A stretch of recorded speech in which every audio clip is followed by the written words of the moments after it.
Vocês podem assistir. Deixa eu compartilhar aqui.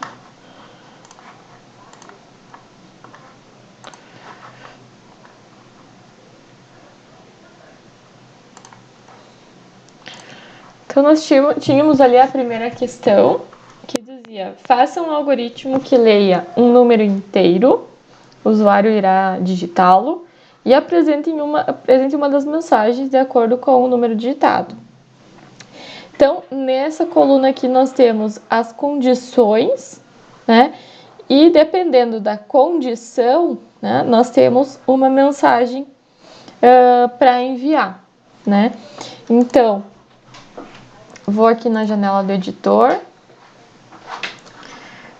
Primeira coisa que a gente tem que fazer aqui é ler um número inteiro, né? Então, o usuário vai digitar um número para nós. Então, vamos atribuir a uma variável. Então, eu vou chamar de número, né? Vocês podem ter usado outro nome, não tem problema.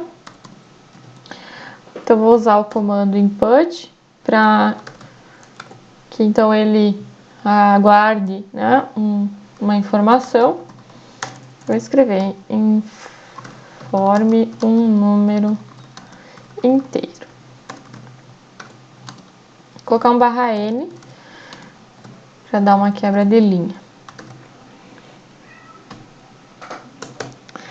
Ok. Feito isso, então agora a gente vai para as condições. Então, primeira condição: se o número digitado é menor que 0, tá? Então, se número menor que 0, qual a mensagem que ele tem que mandar? O número não pode ser negativo. Então, eu vou usar aqui um printf.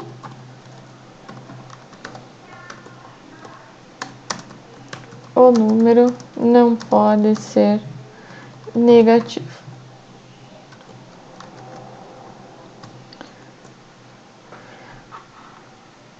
A próxima condição, então, nós podemos usar um else if, né? Então, para ele, o else, né? Ele testa se a anterior for falsa. Se a primeira opção for verdadeira, então ele nem vai testar os próximos. Por isso que a gente usa else if. Caso vocês tenham usado apenas if, não tem problema também, tá? Vai funcionar da mesma maneira. Acontece que a gente usa isso aqui para otimizar um pouco o código, né? Então, se nós tivéssemos só if, mesmo que a primeira for verdadeira, ele vai testar a próxima e a próxima e a próxima.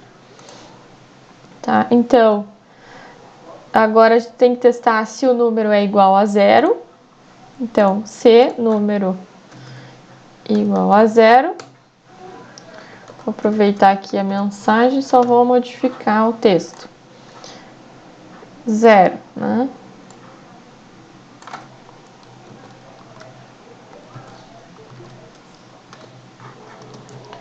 Com /n também.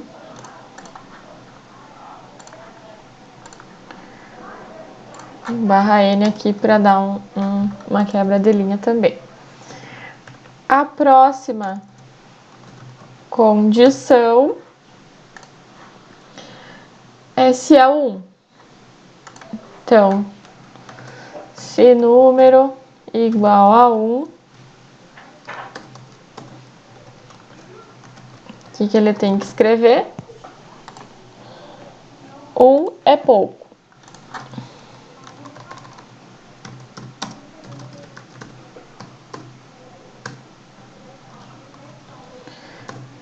A próxima condição é 2.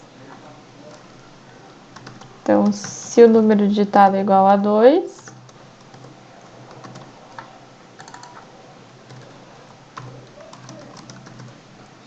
ele vai executar a mensagem: 2 é bom.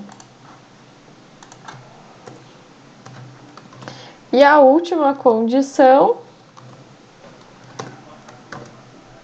número se número é maior ou igual a 3. Então, aqui já temos a condição lógica. Se o número é maior ou igual a 3. Então, a mensagem é demais. Pronto.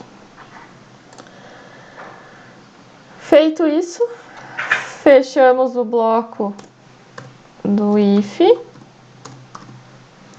e vamos executar. Então, ele vai pedir para mim salvar aqui.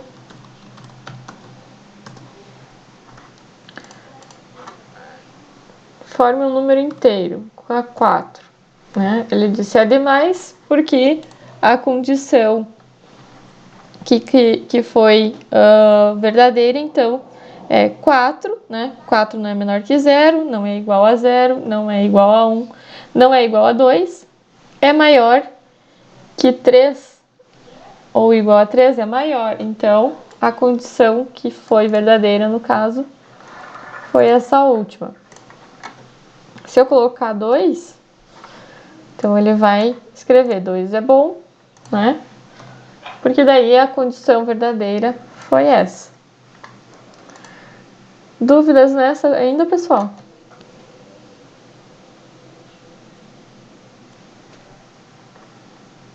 Não sei se ficou esclarecido para ti. Tainara, que tinha dúvida nessa? Isso, pronto. Eu percebi que era 2 que eu tinha dúvida. Essa eu tinha conseguido fazer. Ah, então tá. Essa era bem... Eu consegui, mas eu fiz uma forma diferente. Não sei se seria correto. Ah, tá. Então vamos ver a 2 agora. Escreva um algoritmo em um programa que leia 5 números, A, B, C, D e E, mostrar o maior número e o menor número. Então, essa questão, vou aproveitar aqui vou apagar aqui, mas daria para fazer um novo arquivo, né? Então, ele vai ler 5 números, A, B, C, D e E.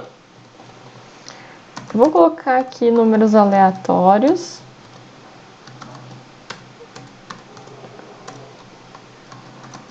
Vocês podem fazer com input, também não tem problema. Aí nós temos que declarar uma variável que vai receber o maior. Por enquanto, a gente inicializa ela com o que tem em A, para ele ter um valor inicial. E declara uma nova variável chamada menor, também com o A. O que vai acontecer? Depois a gente vai fazer os testes para verificar se o A é o maior valor ou se tem algum outro aqui entre esses 5 que substituiria o A, né? Então, eu atribuo aqui para ter um valor inicial, porque o que acontece? Vamos supor que eu comece aqui com um número 0, né, para inicializar. Nunca nenhum número vai ser menor que 0, a não ser um negativo, né? Mas se eu não tiver um negativo no conjunto, ele não vai mudar essa variável, né? Então, a gente tem que começar a testar.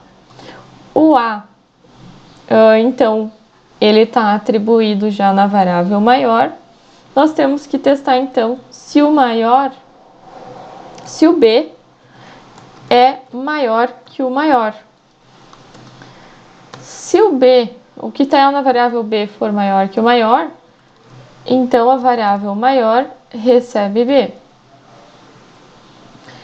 Nesse caso, a gente não usa else, porque senão ele vai testar uma única vez aqui. Se ela for verdadeira, não vai testar os próximos. Mas eu preciso, obrigatoriamente, que ele teste os próximos, né? Então, eu tenho que testar se o C é maior. Se ele for maior, então, variável maior recebe C.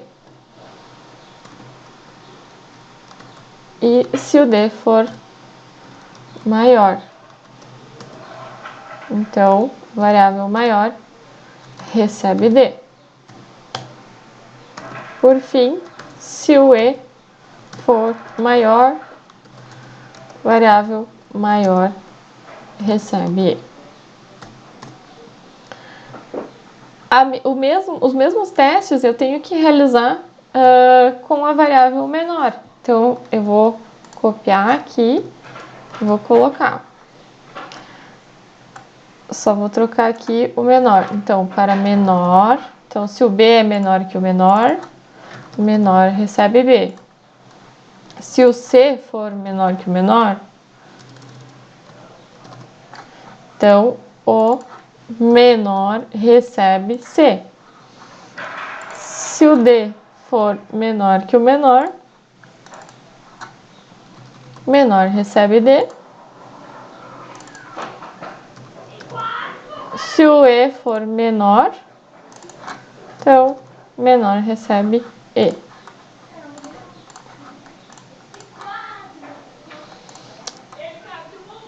Tem que trocar aqui para menor.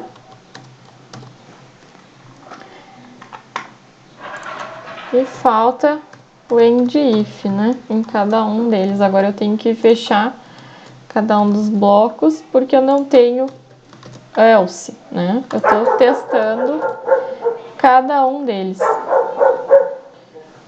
Né? Então não posso deixar sem finalizar.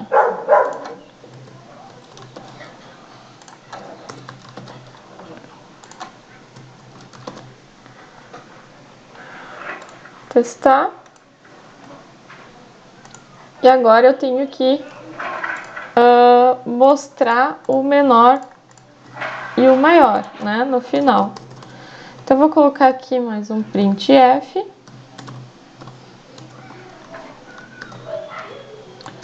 O menor elemento é...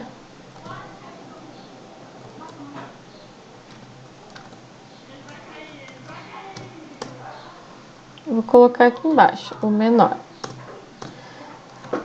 E um printf pro maior.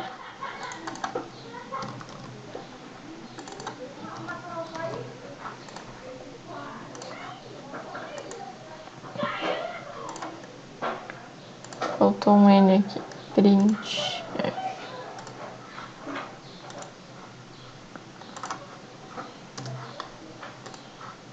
Tem dois T, meu Deus. Então, entre 4, 3, 2, 8 e 1, o menor elemento é 1, o maior elemento é 8. Não sei se vocês fizeram assim, se fizeram diferente, como é que foi?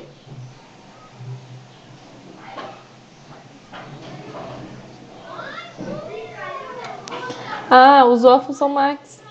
A ideia era, na verdade, vocês praticarem um pouco mais as condições, mas se usou a função max, não tem problema também. Eu fiz desse modo pro conjunto, com o max. Tá. Criar uma line e daí Uhum. o max. Sim, sim. No caso, aí que vem as facilidades do Octave, né? Numa linguagem de programação, nós não teríamos o max, né? Mas aí, no caso, o Octave, ele proporciona para nós essa função, né? Mas eu queria que vocês fizessem com lógica, mas vocês foram mais espertos, né? E encontraram o array e as funções prontas, né? No caso, eu vou explicar para vocês o array mais para frente, né? Nas próximas aulas. Mas tudo bem, não tem problema que vocês tenham feito assim, né? A única coisa é que tem que ficar claro as condições, tá? Ficando claro as condições, para mim, tá tranquilo. Alguém ficou com dúvida daí?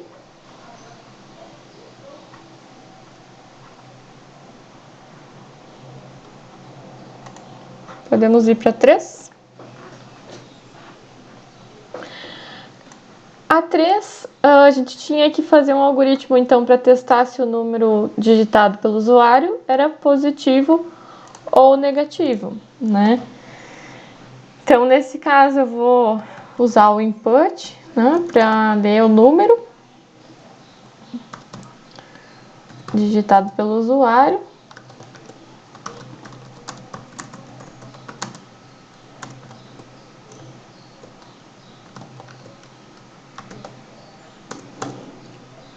Para verificar, então, se ele é positivo, esse número, ele tem que ser maior que 0. Então, se o número for maior que 0, o número é positivo. Nesse caso aqui, eu posso nem testar, né? Todo número abaixo de 0, eu sei que vai ser negativo. Então, eu posso simplesmente usar um else e colocar aqui, então, já o printf. No final, end if. Então, vocês poderiam ter feito também esse teste ao contrário, né? Colocar número menor que 0 e daí o número é negativo e vice-versa, né? Então, o funcionamento vai ser o mesmo. Então, se eu botar 3, o número é positivo. Se eu botar menos 1, o número é negativo. Então, abaixo de 0, todo número que for abaixo de 0 é negativo, né? E o 0 também é positivo. Então, eu tenho que incluir o igual aqui na condição para que ele inclua também o 0, porque senão ele ia aparecer que o número é negativo, né? Então, é importante nesse caso aqui testar se ele é maior e igual a 0. Essa também era relativamente simples. Vocês têm dúvida nela?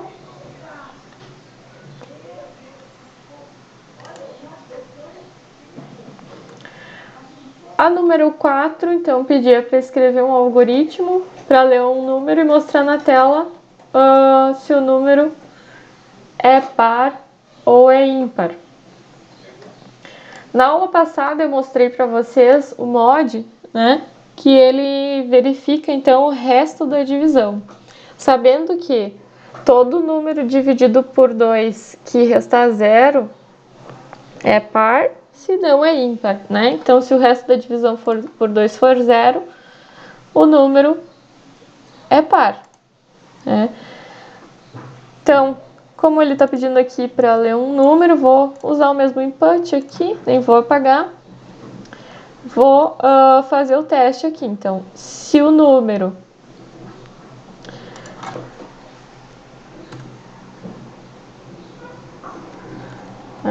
agora vem mod número dividido por 2, né? Se isso aqui restar em 0, significa que o número é par.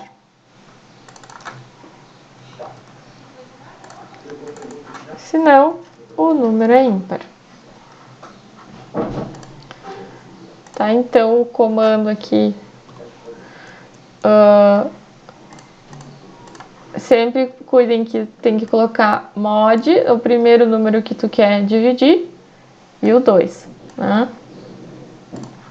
Para verificar, então, se ele é um número par.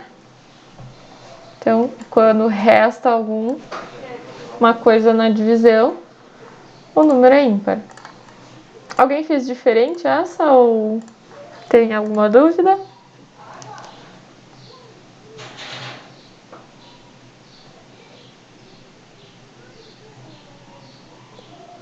Tranquilo, pessoal?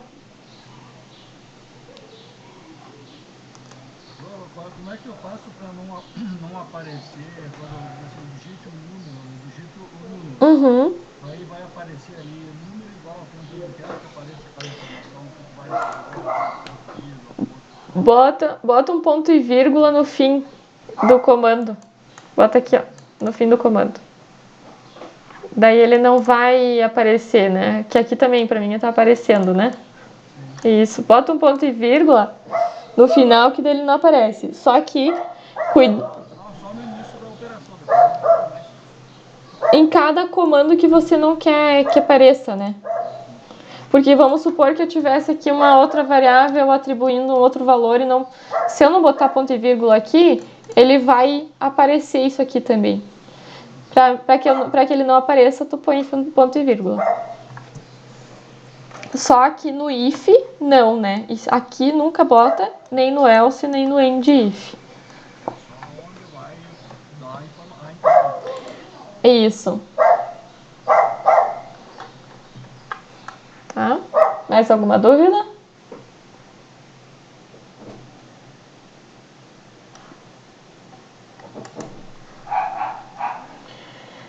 A número 5, eu pedia para ler um número x e um número y e mostrar se x é divisível por y. Então, na mesma ideia essa do número par e ímpar, aqui a gente vai colocar mais uma variável. Então, eu vou trocar para x, né, a entrada do número. O nome da variável vai ser x agora. E um nome y, então, para outra variável. E agora eu tenho que verificar. Y, olha a ordem aqui. Mostrar se x é divisível por y. Então, x é divisível por y. O número é divisível se o resultado da divisão for 0, né?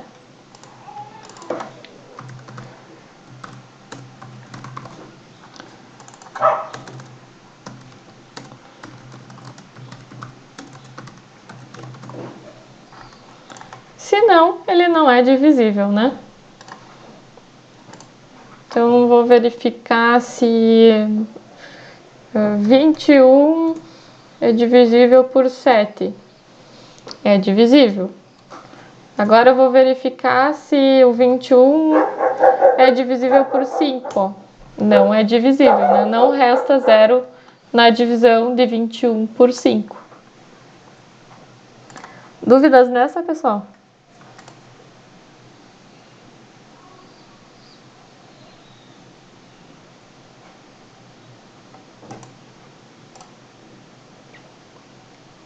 Vocês conseguiram fazer todas?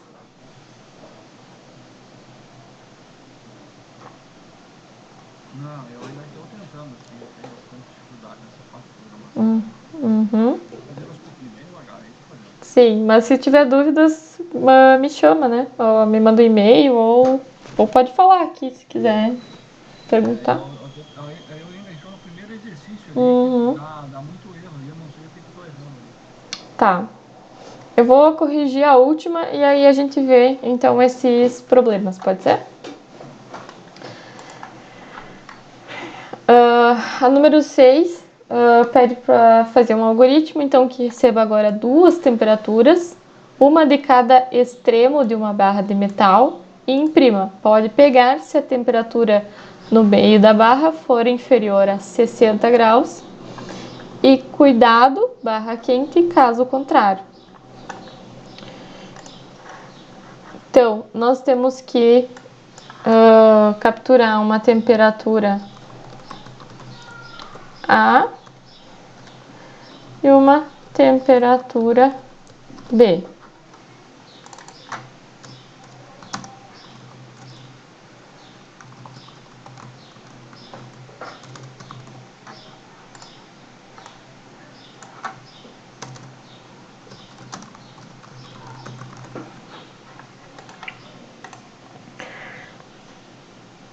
Então, se a temperatura no meio da barra for inferior a 60 graus, então tem que escrever cuidado, barra quente, né? No caso, imprima pode pegar se a temperatura no meio da barra for inferior e, caso contrário, cuidado, barra quente. Então, eu vou ter aqui um teste. Se a temperatura for inferior a 60, então imprime pode pegar. Caso contrário, barra quente.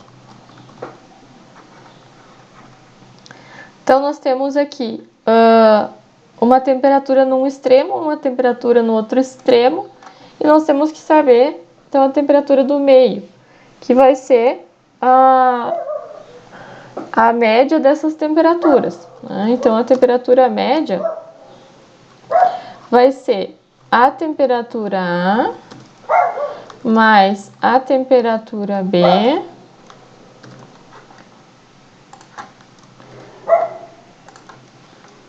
dividido por 2. E aqui eu tenho a média, então.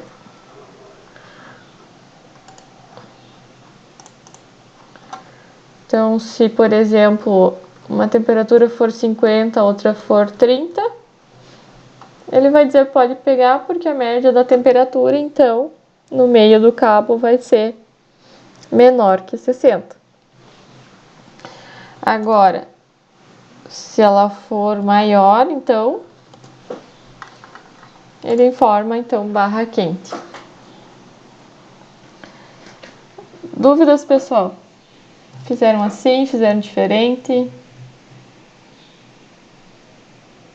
Eu fiz assim. Faz assim?